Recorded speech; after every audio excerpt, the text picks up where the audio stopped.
Olá, turma! Aqui quem fala é a Alessandra e hoje estarei dando introdução ao nosso trabalho sobre eugenia no Brasil.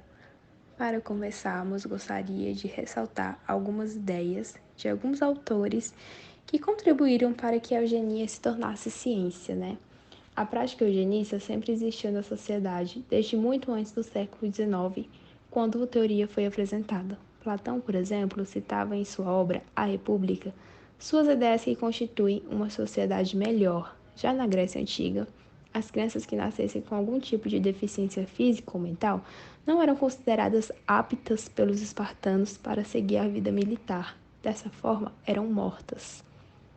Francis Galton cunhou o termo eugenia. Ele tentou cientificar. Ele representa a eugenia como a ciência que estuda todas as raças em busca de achar uma melhoria para aquela raça. Estamos falando que ele propunha melhorias físicas, biológicas e intelectuais à sociedade, com duas vertentes principais, a eugenia positiva e a eugenia negativa.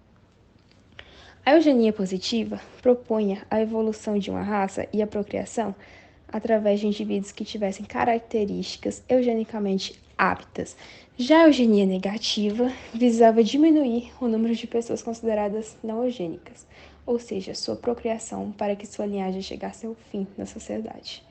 Charles Darwin foi naturalista e escreveu sua obra A Origem das Espécies, suas teorias das origens das espécies através da seleção natural, que na natureza só sobrevivem os mais aptos ao ambiente. Por exemplo, uma girafa só conseguirá se alimentar de folhas se o seu pescoço for grande o suficiente para alcançar as folhas de uma árvore. Dessa forma, girafas de pescoço pequenos não são aptas naquele meio.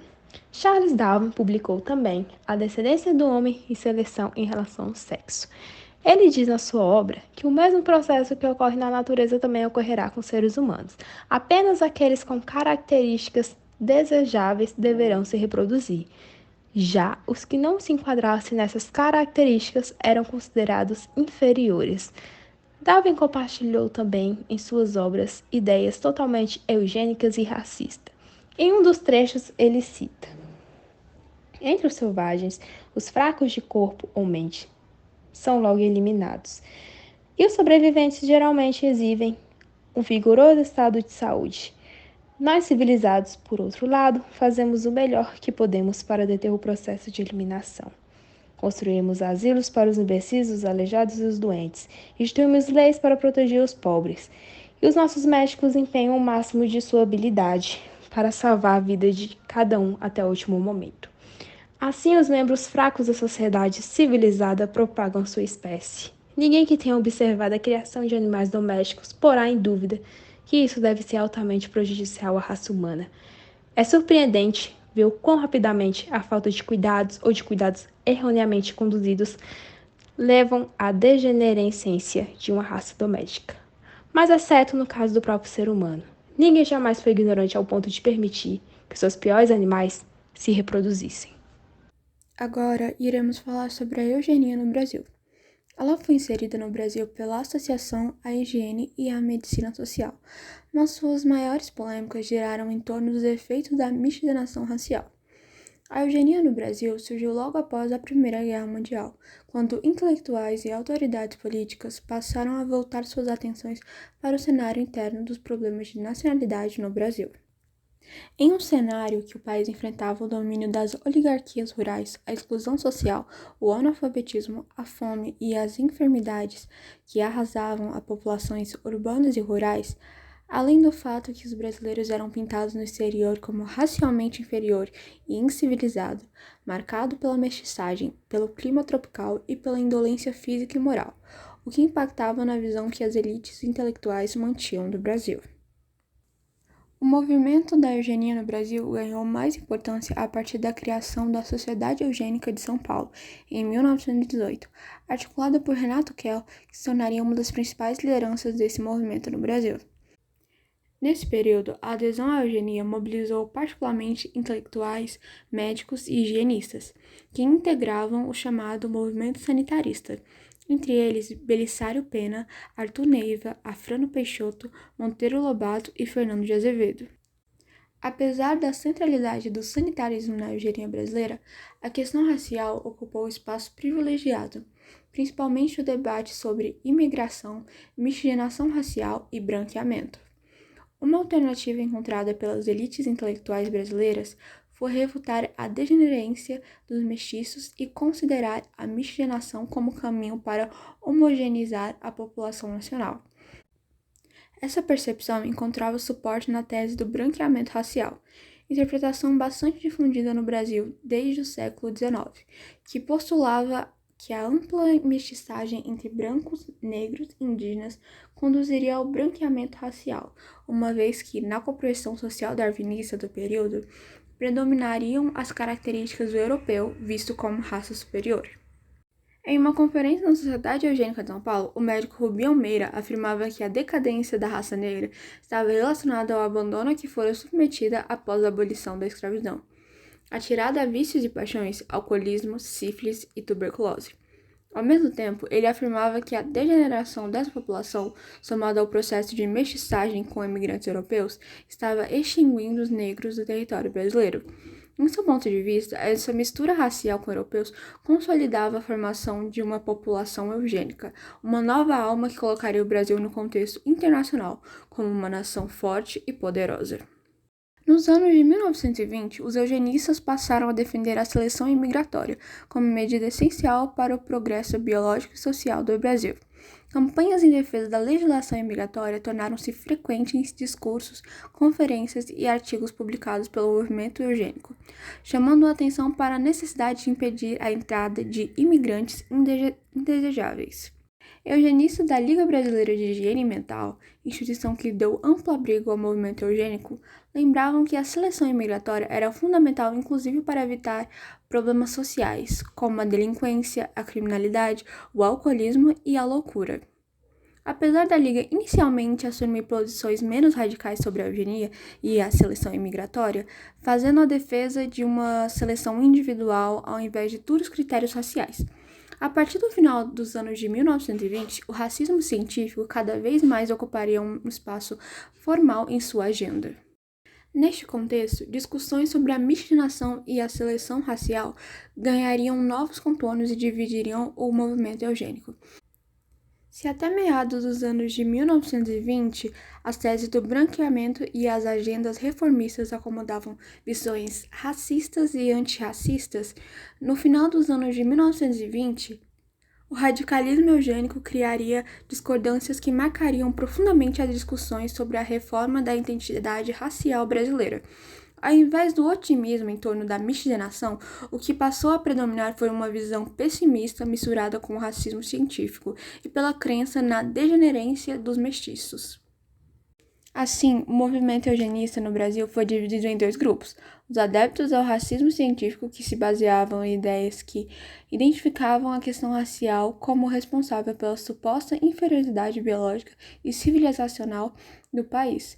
Essa variante surgiu na cena política e intelectual brasileira como doutrina científica a partir de 1870 e continuou até meados de 1930. Seu principal intelectual liderança era Renato Kell.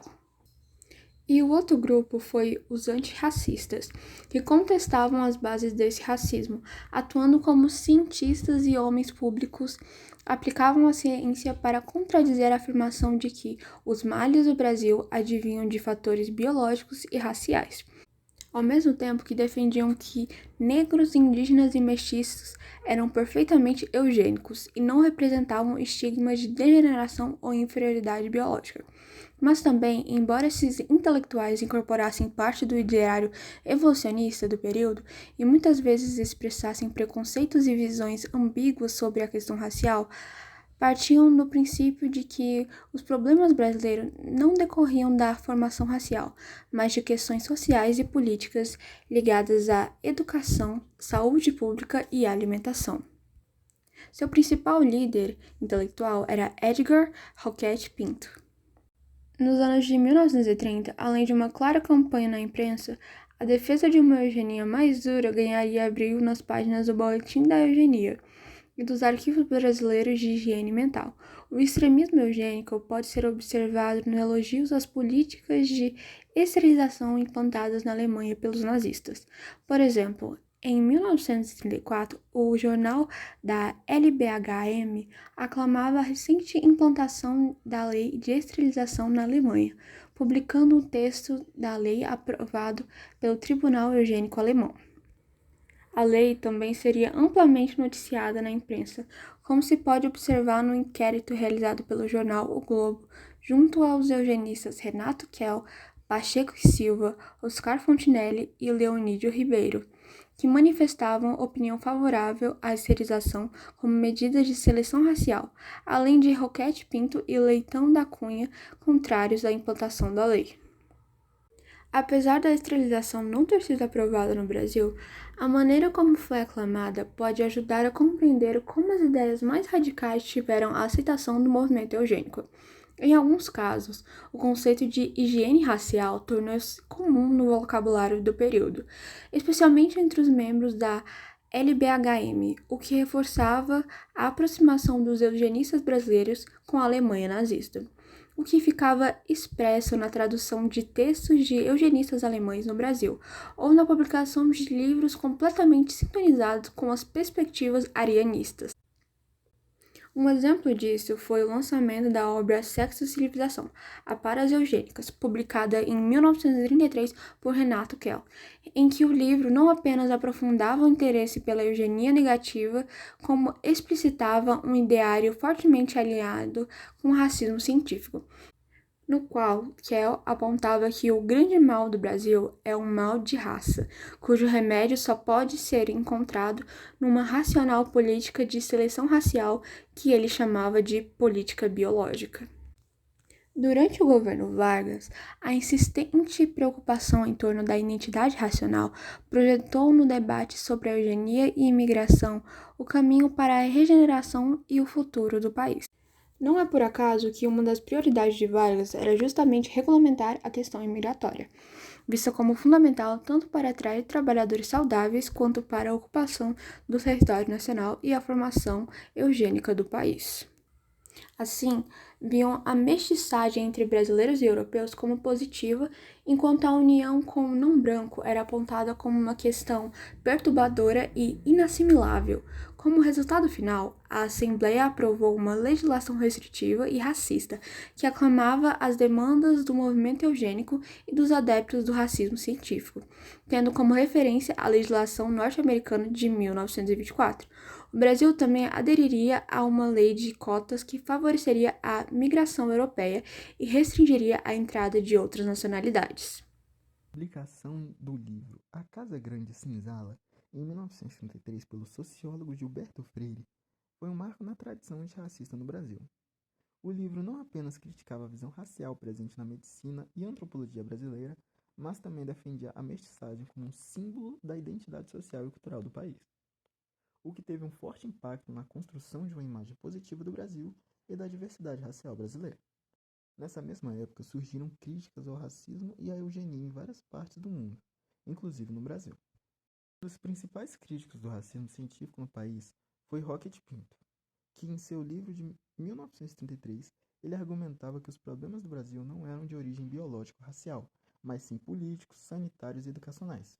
Ele reconhecia a importância da eugenia para o aperfeiçoamento humano, mas rejeitava medidas de seleção racial. Em apoio ao movimento antirracista, em 1935, Gilberto Freire, Roquete Pinto e Arthur Ramos lideraram um grupo de intelectuais que assinaram o Manifesto dos Intelectuais Brasileiros contra o Preconceito Racial. Esse manifesto alertava para a expansão do racismo e das ideologias que aumentavam as rivalidades nacionais com base em distinções raciais. Os signatários denunciavam essas correntes racistas como perversões de ideias científicas associadas a fantasias e mitos pseudocientíficos. Eles convocavam os intelectuais a lutarem contra o racismo, destacando os perigos que essas doutrinas raciais representavam para um país com uma formação étnica heterogênea como o Brasil. Dessa forma, afirmavam os assinantes que introduzir no Brasil as tendências dos racismos exóticos seria monstruosa inépcia, de que poderiam advir perigos imprevisíveis. Para concluir, o movimento eugenista no Brasil foi e ainda é um período complexo e controverso da história do país, pois, por causa dele, houve a construção de diversas questões sociais, políticas e raciais que são vistas atualmente. O movimento que era inicialmente ligado ao sanitarismo, isto é, a busca na melhora das condições de saúde e higiene da população, acabou se entrelaçando rapidamente com questões sociais, especialmente por o Brasil ser um país marcado pela mestiçagem e pelo legado de escravização, tanto dos povos africanos quanto dos povos indígenas. Foi um movimento que ganhou força nas décadas de 1920 a 1930, nutrido por ideias radicais que visavam padrões extremos, como a legislação migratória restritiva e elogios às políticas nazistas da Alemanha.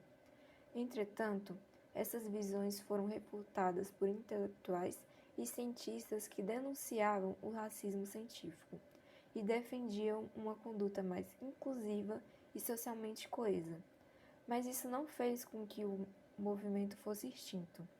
A história da eugenia no Brasil serve como um lembrete crucial das consequências profundas e duradouras nas ideologias raciais e eugênicas, bem como da importância de uma abordagem crítica e contextualizada para entender o passado e enfrentar os desafios do presente em relação à igualdade, justiça e inclusão.